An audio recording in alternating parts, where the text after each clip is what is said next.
Three-time All-Star Defensive Player of the Year, Draymond Green, and we saw it, the Celtics down 0-2 to the Miami Heat, and you heard the noise. Marcus Smart, Jaylen Brown, other Celtics yelling in the locker room is the report, and they had a meeting after that and then a closed practice. What do you make of this? Big deal or not a big deal? I think it's a situation where someone was probably near their locker room and heard yelling. I think, when things happen in the locker room, they should stay in the locker room. We play a very high emotional sport, and it's playoff basketball. You're going to give everything you got. Everybody want to win. Tempers flare. They've had their meetings. I think it's great that they had their practice closed, and they'll move forward with their next game tomorrow. When you saw what happened on the court when they went into zone, Miami went to the zone, and then the Celtics only scored 41 points in that second half, do you see any adjustments that they can make offensively to score? I think they really got to attack the zone. The ball is swinging around the perimeter a lot, and I think there's a couple times where guys could take shots, but they're making an extra pass, but no one's attacking those gaps. So if they want to beat the zone, you got to be able to knock the shot down, but you also got to get some penetration into the gaps of the zone as well. A guy who penetrates the defense all the time, Giannis, first player to win Most Improved Player, MVP, Defensive Player of the Year, just the third player to win Defensive Player of the Year, MVP in the same season.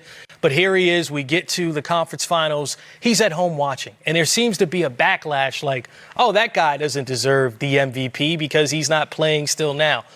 Do you think, one, Giannis deserves the MVP, two, that he's the best player in the NBA currently? I think he definitely deserves the MVP. He's the best player on the best team, and he dominated the whole league pretty much every single night. So I think he definitely deserved the MVP.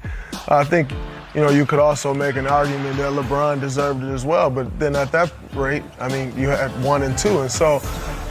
Get a guy what he deserves. Everybody's going to make a big deal when he's at home and not in the conference finals. That's always going to happen. But the reality is it's a regular season award.